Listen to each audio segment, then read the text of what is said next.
The Bug Bux Podcast! So today, we are talking about how AI is going to disrupt the pest control industry in the coming years.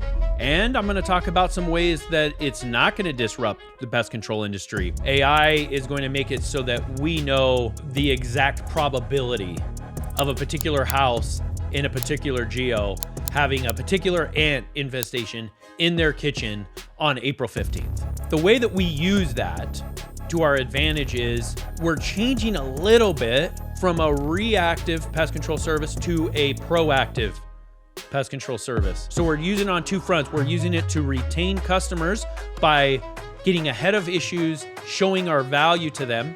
Like, hey, these guys are predicting what my issues are before they happen. And then we're also using it to upsell. There's automated things where routing changes because last night there was a thunderstorm and so much rain was received and we're gonna have to reschedule the entire day's routes, but AI has already gone in there. They already set it to the next available date. They already notified all of the customers. They thanked them for their bid, all of this stuff, and we didn't do anything. Can you imagine? The way that AI is going to affect licensure is, hey everyone, welcome back to the Bug Bux Podcast. I'm Allan Draper. I'm your host. Excited to be with you. I have a really cool message and some really interesting thoughts about how AI is going to disrupt the pest control industry in the coming years. And I'm going to talk about some ways that it's not going to disrupt the pest control industry. Before we get to that, number one, make sure that you've registered, you've secured your ticket for Bug Bux Con 26. It's happening in Utah this year. It's April 2nd and 3rd.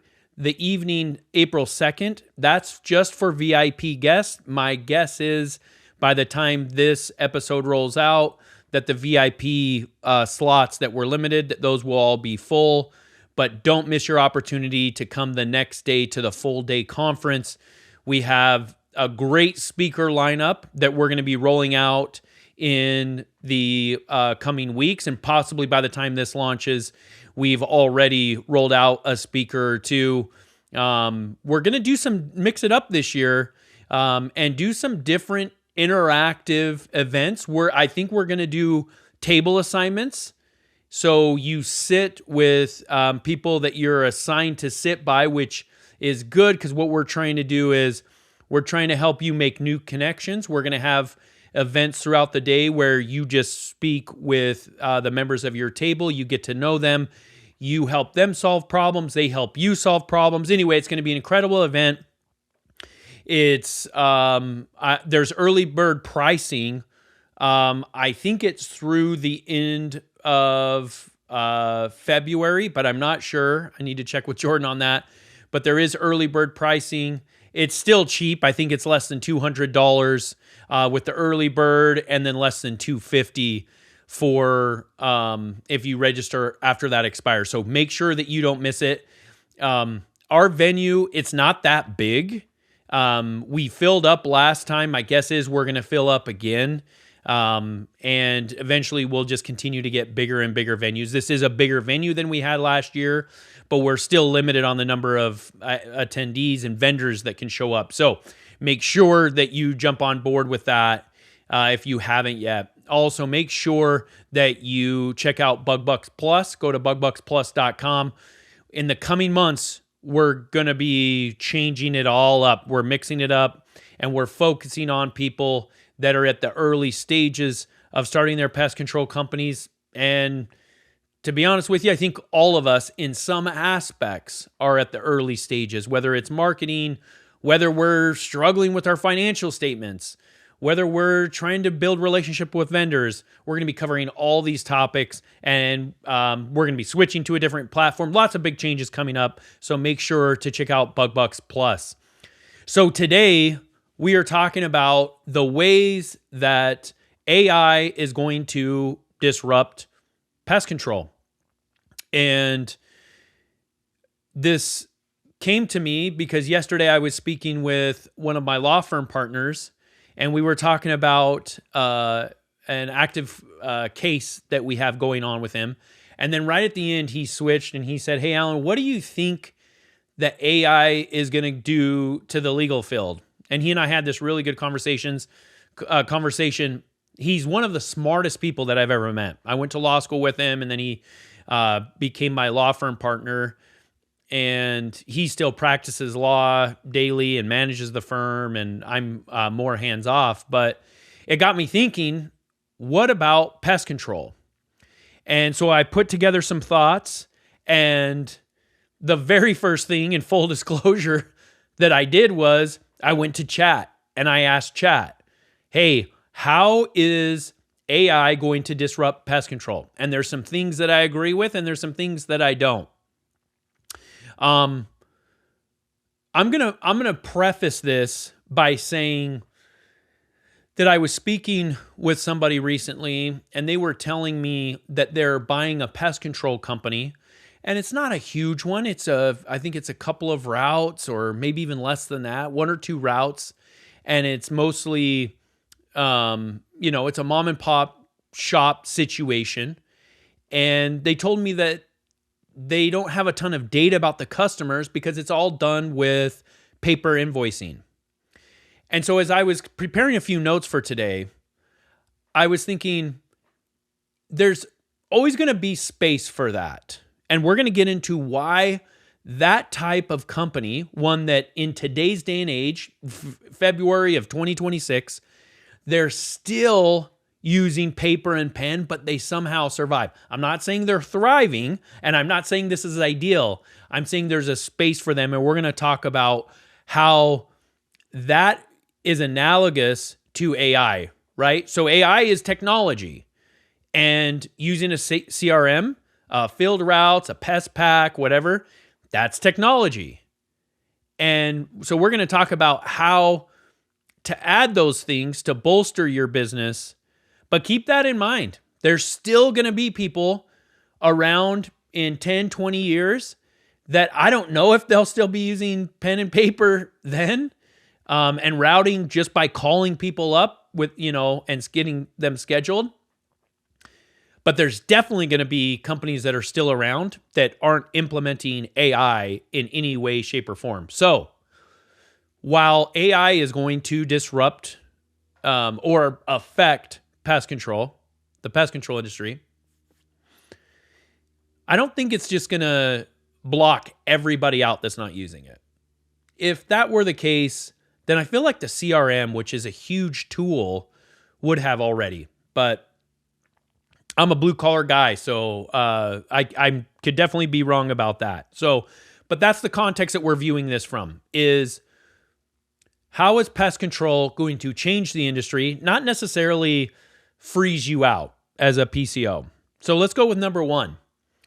So one of the first ways, and I'm going to be referencing my notes. So for those of you that are watching on YouTube, I'm going to be looking all over the place. AI is going to give us a huge amount of data. We're going to know about the likelihood of pest infestations long before they happen. And we already know some things. We're having a really warm winter in Arizona right now. Really warm. And that's going to affect the pest population.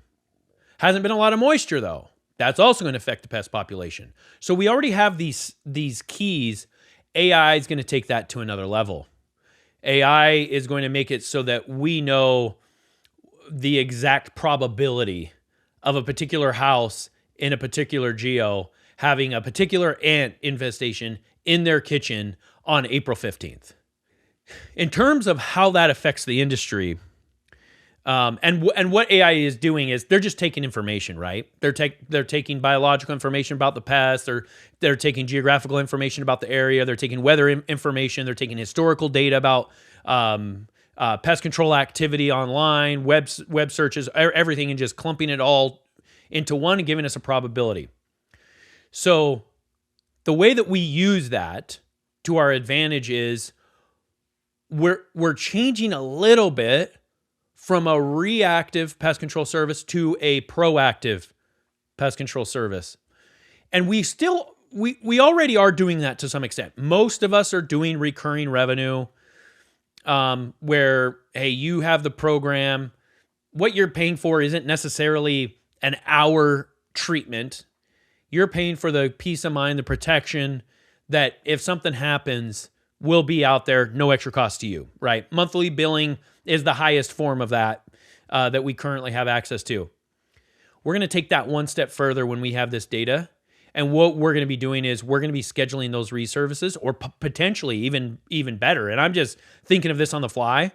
We're pushing their regular services based off of these weather patterns, this data about the probability of ant infestation or whatever happening on a certain date, so we can get in front of it.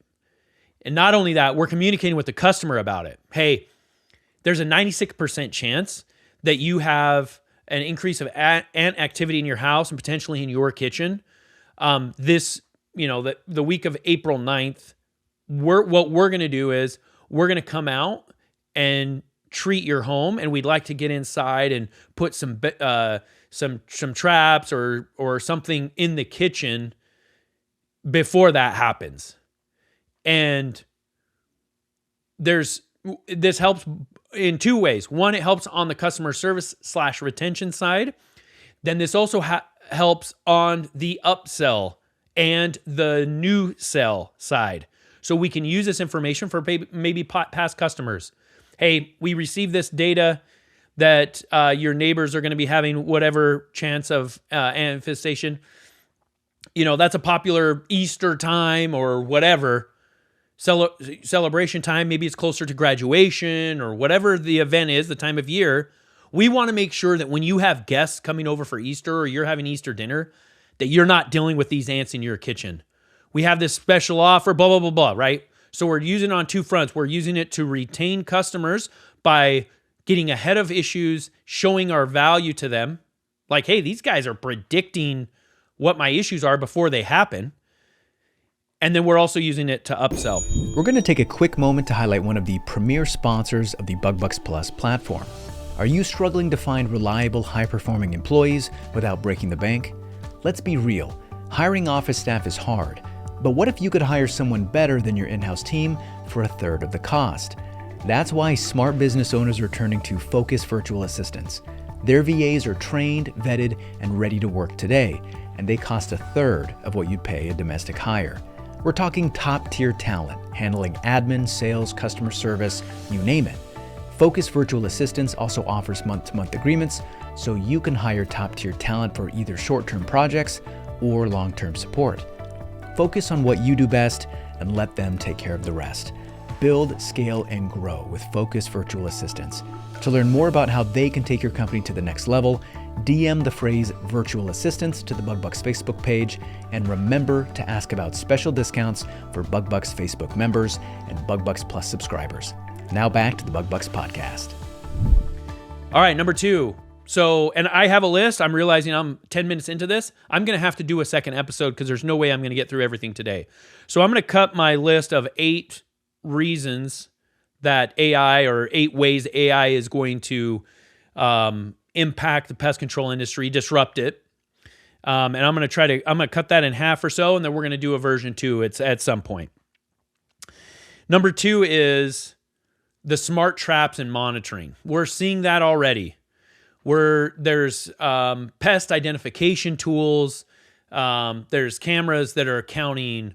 This is especially heavy in commercial pest control, where they're trapping and they're baiting.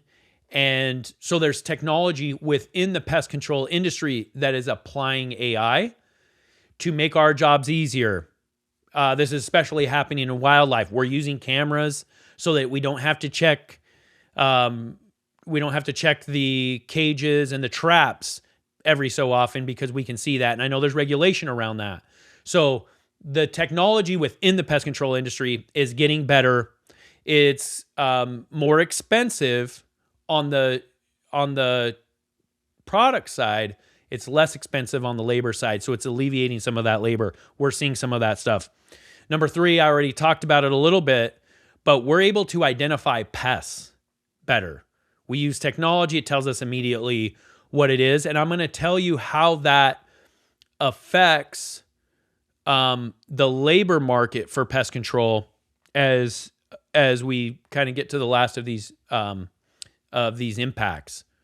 But here's the thing is identifying the pest, it's important. And a lot of you can already do it much better than me. I'm definitely not the guru with this, but a lot of you can identify pretty much everything that you see, but the scale can just be pretty difficult to keep up with. In a lot of cases, I don't know that we need to know the precise issue or the precise identification in order to resolve a problem. But having that information definitely helps. All right. Number 4, we're already experiencing this to some degree, but I feel like our software providers are lagging, and that is routing efficiency. Pest Pack, Field Routes, BrioStack, these software companies, I feel like they're falling behind. And I don't know if there's going to be a third party and how that would work, but our routing, it's getting better, and it's certainly better than, the dude with pen and paper, but it is not to the level of technology where it should be. And here is one of the problems. It's that a lot of these companies, they built proprietary systems prior to AI, and they don't want to pay for the new tools because they already paid for the development of the old ones. But there's Google has an incredible routing system. I think FedEx uses it. There's large companies that use it. Our software companies, they need to pick it up with AI so that routing, like I see what we have routers. So, and we use field routes, but we see that there is still some hands-on that is required. And so talk to your reps, let them know like, hey, we need more automated systems. We need things that just happen without us thinking. AI is reacting to changes. Can you imagine that? There's automated things where routing changes because last night there was a thunderstorm and so much rain was received, and the sun's not going to be out until this time, or maybe there was a snow day in the Northeast, and we're going to have to reschedule the entire day's routes, but AI has already gone in there. They already set it to the next available date. They already notified all of the customers. They thanked them for their bid, all of this stuff, and we didn't do anything. Can you imagine? So AI is going to impact the efficiency of how we're operating, specifically through routing and our software systems. It's also going to impact our customer experience. Using chatbots to schedule and upsell without a person being involved. In a lot of cases, especially if it's via chat, we are going to get to the point where we are interacting through messaging and other online services with AI, and we don't even know it. Right now, it's still a little clunky. I think there's a demographic of folks, maybe a little older, maybe a little less tech savvy, that don't know they're talking to AI as we stand. But we're definitely going to get to the point where we're definitely going to get there even with voices, even with over the phone. But I think the first step is going to be via texting. Hey, I'm going to DM my company, reschedule my service, ask for interior service, whatever it is. And I'm going to be having this back and forth communication with somebody, and I don't even know that it's a robot. We're also going to be able to upsell customers using scripts, and AI is going to be able to react to doubts and concerns that the customer has, probably better than people. Let's talk growth, real aggressive growth. If your company's already doing $1 million or more in revenue, but you're feeling stuck, it might be time for you to call in somebody who plays at your level. Pesty is the marketing agency built for ambitious pest control operators. They work exclusively with companies doing $1 million plus because that's where their playbook works best. Their clients don't just improve, they scale 3 of them are actually now on the top PCT 100 list. One wasn't even on the radar a year ago. Another moved up 3 positions. Pesty doesn't chase impressions or fluff metrics. They build campaigns that generate qualified leads, own local search, and push serious operators to the front of the pack. So if you're tired of just getting by with your lead flow, visit pestymarketing.com. That's Pesty, Pesty marketing.com. Pesty's not your vendor, they're your growth engine. All right, let's talk about the ways that it's not going to disrupt pest control. So, number one, the benefit of having a blue collar business is that we are an on-site physical business, right? So somebody or something has to show up at our property. I think 95% residential pest control, something like that. So it's showing up to somebody's home and identify pests. AI can do that. Predict infestations. We already talked about it. AI could do that. Analyze patterns. AI can do that. But right now, and I don't think in the foreseeable future, it's going to be able to enter an attic, get in a crawl space, drill into wall voids, seal entry points, those types of things. Because of the mobility and this physical access that is required by pest control. Is there a point where robots will be able to do that? There's no question. I have a Tesla. In a lot of cases, that Tesla is just the software from the Tesla is a better driver than I am. It just is. It has sonar and cameras, and it can see through vehicles. Like it can see a vehicle in front of the vehicle that is in front of me that I can't see. There's no question. Here's the thing about that, though. People ask me, hey, are robots going to be doing pest control? There's 2 things. I think that one thing that is on our side, and this is going to be nuance coming from me because I am not a fan of regulation. I'm not a fan of government getting in our business, but I think that's going to be a problem. I think the regulators in the Department of Ag I think they're going to be really slow, like they are with most things. They're going to be slow to adopt technology and allow a robot to do a service, regardless of the capability, because of the licensure requirement. The way that AI is going to affect licensure is because of the tools, the technician no longer has to know as much as they used to have to know. Can you imagine back in the day before they had a cell phone in their pocket? And they couldn't call somebody or send a picture, and this is what the pest is, and this is where it's located, and there was no communication. So we're going on the other end of that, where now I don't even need to talk to somebody. I can take a picture, AI tells me what it is, tells me how I should treat it, all these things, right? So the level of our technicians in terms of, and I want to be clear about this, their level in terms of specific knowledge that can be given or discovered through AI assistance is going to decrease. That doesn't mean the overall levels of our technicians are going to decrease. I think our technicians are going to be better because they have better tools. I look at AI as just being a tool. But the barrier to entry, your entry-level technicians are going to need to know less than they know now and than they've been required to know in the past. That being said, I don't know that the Department of Ag is going to change their licensing requirements, and so they're still going to have to pass the test. They're still going to have to get licensed. Setting that aside, if they're better able to use those tools so they don't spend so much time training with that, you're using AI to compensate. There's so much that you can do to help them develop other skills, such as selling. Another way that our industry is protected from AI is the personal relationship. Okay? I always say that a customer will fire a company, but they're not going to fire their tech John. So we, as a pest control company, what you need to think about is, what are the current gaps that I have in that I have an advantage over AI right now, keeping in mind that in the near future those gaps are going to be gone, but we're going to use them as long as we can, because there's a couple of things about AI and information that protect us.